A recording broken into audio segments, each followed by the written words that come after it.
Okay,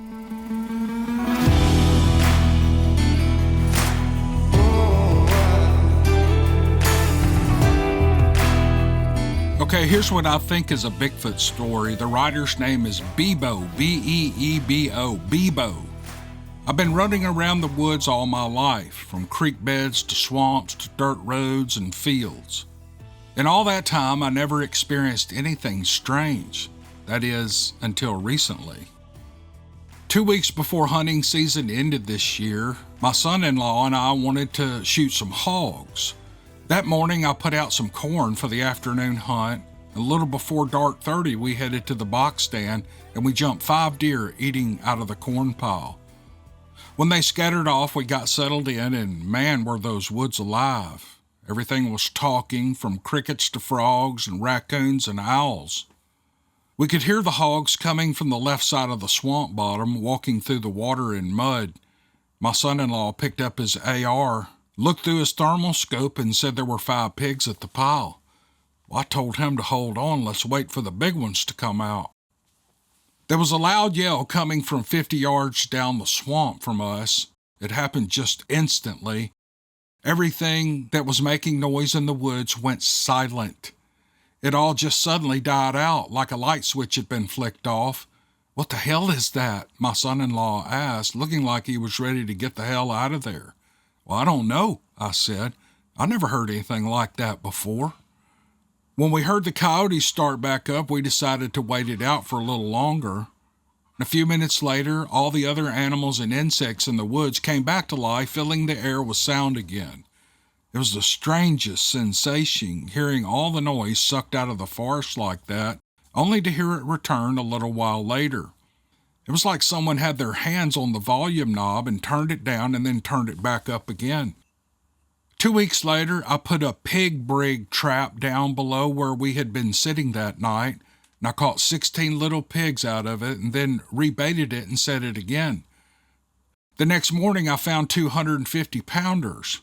It was cold and raining that day, and I didn't want to deal with them then, knowing it was going to be a sunny day the next day, so I went on about my day, and the next morning set out to get the hogs. But when I got there, the hogs were gone. I got out of my truck and walked closer, and I saw that on the backside of the trap, 2 of the T-posts had been pushed almost all the way into the ground without the smallest sign of blood. I looked around for signs of tracks, but I didn't find anything but pine straw. I refixed the trap and went on about my day. And the next morning, on the walk to my truck, I found 5 dead birds lying in a row on the ground. Even the cats wouldn't go near them. So I asked my son and daughter if they had seen them, but they said they hadn't, and I left them there and didn't go back down to that part of the woods for a month, except to occasionally check on the hog trap. A week ago, when it was hot down there in my neck of the woods, my daughter and I got on a dirt bike to look for hog signs. There was nothing around the farm, so we headed down to the swamp. The heat was getting to us, so we got off the bike and took a walk down to the creek and cooled off. We didn't see much other than deer and coon tracks along the way, and in the cold water of the creek, we didn't see anything out of place. An alligator came by to check us out, and we saw 2 water moccasins sunning on an old log, but otherwise it was uneventful. Then we heard a wood knock. It was loud and distinct, and my daughter and I looked at each other. There was a lot of natural noises that you expect to hear in our neck of the woods, but that wasn't one of them. We got out of there and headed back home, a little rattled by the noise, but not enough to make me lose sleep. The missing pigs and that wood knock don't keep me from enjoying my land, but for a man who spent his entire life outdoors, it is unsettling to think of what could be out there that I never knew about. And then he signs off and says, "Keep up the good work. You're doing a good job. I'm a believer." I appreciate that. That was a good story. It's a lot of anecdotal evidence, but it's good evidence, and it makes a dang good story. Awesome. Thanks for sending it. In September of 2006, I was living in the small town of Gardnerville in western Nevada. One night, as I was driving to visit a friend in Reno, I kept seeing white streaks in the dark sky. I thought it must have been my imagination, and after visiting with my friend for a few hours, I drove home and I had forgotten about it. When I was almost at my house, I saw the little white streaks again, and I became dizzy and disoriented. The feeling was so intense that I couldn't see, so I pulled over until the feeling subsided, and when I could see again clearly, I drove to my friend John's house, who lived nearby. He told me that earlier in the evening he had seen the white streaks in the sky, and when I told him I had seen them too, he grabbed our drinks and headed outside to see if they were still there. The sky was empty, but we heard something strange. Throughout the surrounding neighborhoods, dogs were barking in a way I have never heard before. It wasn't overly loud or obnoxious. It was like they were talking to each other. One would bark a bit, and then the other dog from a couple of streets over would respond, and then another, as if they were having a conversation or they were exchanging information. That's when I felt the air change around us. It became so still and quiet that even the dogs stopped talking to each other. I was a little freaked out, and I decided that it was a good time to go.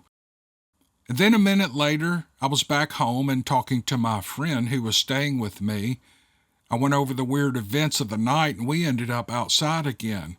And when I looked up at the sky, there they were. "Sarah, there are the white streaks," I said. Just as the words came out of my mouth, a huge white bird flew over a light pole in the parking lot across the street, and it hovered for a moment above it. It turned its head and looked in our direction, and then it flew right at us. In a panic, we ran to the safety of the house. But just before we got inside, I turned to look at the bird again and saw the massive muscles on its wings as they moved up and down. It veered over to my neighbor's house and landed on his roof, and the tips of the massive wings stretched out by 2 or 3 feet over both sides. After a few seconds of silence, the bird seemed to notice us again, and it jumped off the roof and swooped low over the street toward us, but we were completely frozen in awe, and we couldn't run. When it was just a few feet from us, it cut quickly upward into the air to avoid running into a fence and some telephone cables. Its body swept right over us, just 3 feet over my head, and it landed on my neighbor's rooftop behind me. Its torso was at least 10 feet long, and its breadth was 2 or 3 feet across. After it landed on the neighbor's rooftop, I got creeped out and ran into the house. As majestic as this thing was, a part of me was afraid of it, and that it might try to pick me up in its massive claws. The next morning, as soon as it was daylight, I ran over to my neighbor's house with a measuring tape. That bird's wingspan was 25 feet wide, and I was grateful that my friend saw it too. Otherwise, there was no way anyone would believe me. And then to add to the strangeness, I learned that our neighbor, whose house the bird landed on, died the night before. Sometime later, I was watching the History Channel when one of the guests mentioned something about thunderbirds. I got on the internet as fast as I could, and after looking at numerous images of the legendary creature, I'm certain that is what I saw that night, and I'm certain those were the white streaks my friend and I had seen moving through the sky. Maybe they were the cause of my disorientation that night, and the feeling of strange in the air, and the unusual way the dogs were acting. And despite my neighbor's tragic death and knowing that that thunderbird could have easily flown off with me in its claws, I have always felt blessed to have witnessed one with my own eyes. Oh man, that was great. We don't get too many Thunderbird stories. I bet I've done a half a dozen through the years, but they're always really cool. I really appreciate this email. Thank you to the writer. I was looking back to see, it's a woman. She didn't say to use her name, so I won't, but if she hears it, she'll know that she sent this story. It's really good. It's a really good story. Thank you. My name is Angie. My husband Keith is from South Dakota, but we met and live in my home state of Wisconsin. We're pretty basic normies as far as people go, and we don't lead exciting and adventurous lives, but we're both content and pleased with the life that we share together. One thing that we always wanted to try was stealth camping. As it implies, it's a type of sneaky camping where you try to be near or amongst people without them being aware that you're there. We decided to have our inaugural stealth camping adventure in Rapid City near Keith's mother and stepdad, who we would be visiting. We planned out all the pertinent details, and after a nice time with Keith's family, we set off to start our camping trip. The place we chose to camp was on public property, close to a street with houses and the Theodore Roosevelt Expressway. When it was still daylight, we parked our car in a nearby lot, and we donned Blade's orange vest that said Tree Services across the back. We put on matching white hard hats and walked around the area, surveying where we thought would be a good spot where we could blend in and not be seen, yet also not be too deep in the wooded area. I noticed people milling around in the distance, but no one seemed to be paying any attention to us, which was perfect as far as we were concerned. With the daylight finally fading, we returned to our car and retrieved our camping supplies from the trunk and went to the spot we'd picked out. We didn't think we'd need much for a short night in the woods, so it was just the basics. Keith tied off a small olive green tarp between two trees so we would not be spotted from the nearby houses. It wasn't necessary to have any such visual protection from the expressway, since we thought we were deep enough in the woods not to be seen by passing vehicles. Behind the tarp, we laid out our bedroll on the ground and our wool blanket on top of that. We didn't bring any food, but we did have a large jug of water and a couple of LED flashlights. When it got dark, we laid on top of the bedroll and unfolded the blanket and got under it.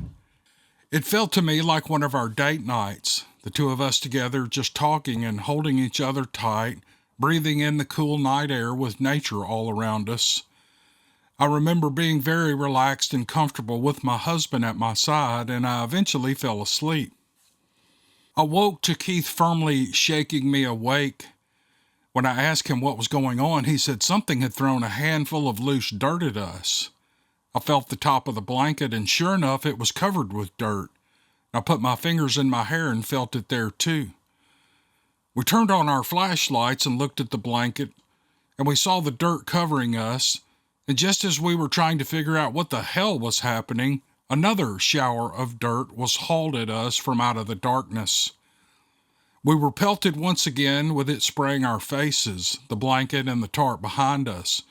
We pointed our flashlights in the area the dirt came from, and then we saw something that changed both of our lives and got us hooked on the cryptid subject. It was a brown, fur-covered female Sasquatch trying to hide behind a tree that was much too small to hide her body. Keith and I were at a complete loss for words and just sat there gobsmacked, and when the flashlight beams were on her, she let out a low woofing noise and began to sway a little from one side to the other as she showed us her teeth. And she screamed at us and turned around and ran faster than any human I've ever seen, deeper into the woods, and she disappeared from sight. Her face was flat and wide, like a mix between a human and a gorilla, but without any fur on her cheeks. She had a prominent brow ridge similar to that of the Neanderthal, and her teeth weren't as dirty as you would expect. She had large breasts, and her arms and hands went down below her knees. She was muscular. Keith said she was 6.5 feet tall, and there wasn't a man alive in the NFL capable of tackling this person. After she left, it wasn't too awful long until sunrise. We packed up what few items we had, and we got in the car and we drove home. We were not frightened by what we saw because we fully realized that we humans share this world with things both explained and unexplained. Since that experience, Keith and I have stealth camped 3 more times, and we continue to do so. Thanks a bunch, Angie and Keith. Oh, what a cool story. Just a total full sighting, no violence, no anything, changed their lives, and they still stealth camp. They're brave. They're braver than I would be. What an awesome story. Thanks for sending this, Angie. It was a great story. Thank you for listening all the way to the end of this podcast. I really appreciate that. Hit the like button before you go. Maybe hit the subscribe button. That would be cool. But you don't have to. But come back and listen to more stories. I'd love that. You might like it too. Thank you for joining me. We'll see you guys on the next one. Thank you.